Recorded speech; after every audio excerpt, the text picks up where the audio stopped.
In the land of grills, we got all the Masterbuilts up. We got the brand new Masterbuilt 1150. I'll leave down below the review I did on that. And then we got the little brother 1050, and then the littler brother 545. All three of these grills I like a lot. But a lot of you have been asking, hey, I've noticed you haven't done any modifications to 1150. Really, I did. When I assembled it, I put those bigger wheels on, remember? If you're gonna get one of these, folks, go to Home Depot or Harbor Freight, get yourself some bigger wheels that rolls around really nice. Nothing wrong with the stock wheels that came with it, but that works a lot nicer. So we're gonna paint, obviously, and I've got a temp probe out there. We're probably gonna get another one. I think I wanna mimic what I did on the 545, put them on both sides of the Masterbuilt emblem, and then get some paint going. Now, I vowed, because I got spray paint, I got a lot of spray paint. Now, the first Masterbuilt that I ever had, you know, I painted that blue right there, and it was very nice, but that's all I got left is like a half a can. I've got, and I like that darker red there that I got that I put on the Z grills. I really like that a lot. The green is what we did on that restore we did of that 1950s grill, remember, from New York. Oh man, I'll tell you what, I'll leave a link down below to that review also. But I've got 2.5 cans of that high engine temp paint, Rust-Oleum, that orange there. It'll look probably like this or like that. I think it's like that. So it's a little bit lighter than that, although I like that better than that. But if I got 2.5 cans, that's what I should be using. Take you through the process of prepping, drilling the holes to put the temp probes in the painting. Folks, I'm not a body shop. I ain't a professional at painting, so it ain't gonna be pretty. Let's get started.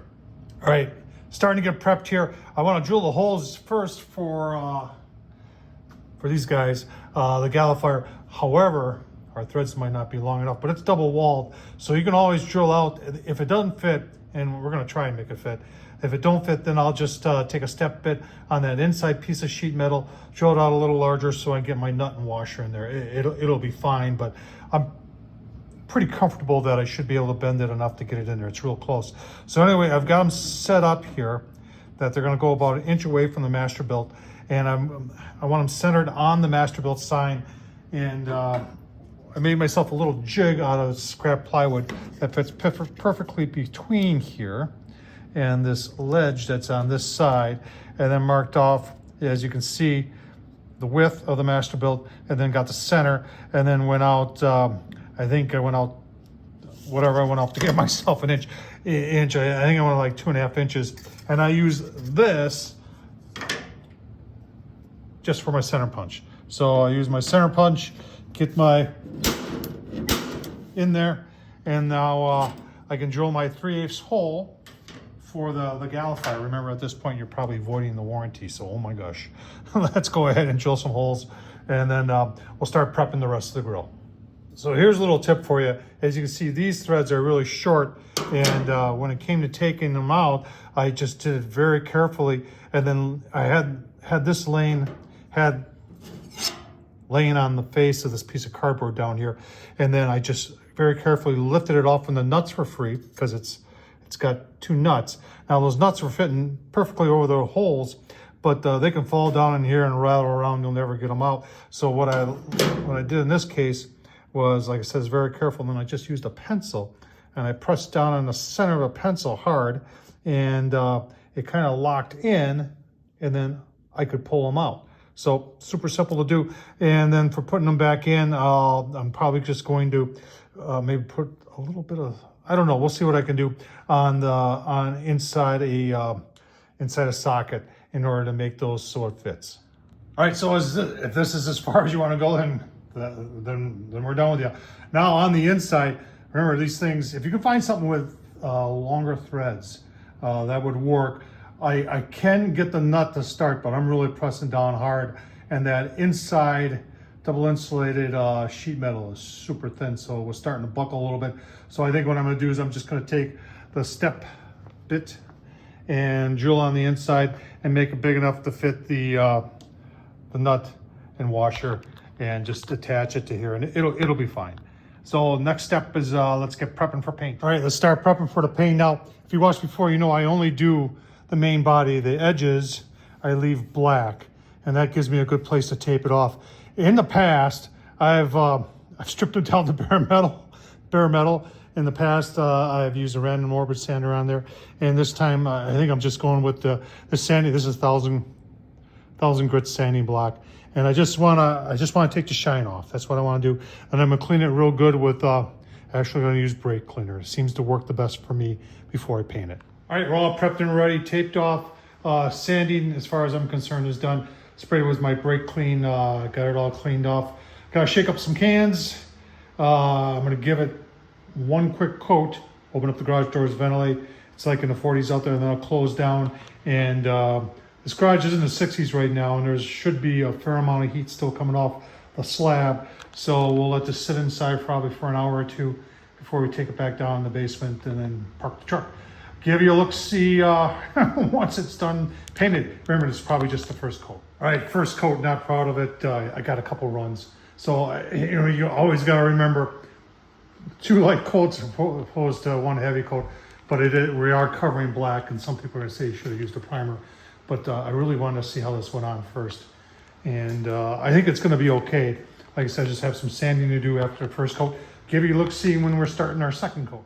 All right, it's been about 24 hours. I have sanded this using 1000 grit sandpaper again, and we're just gonna get the last coat on there.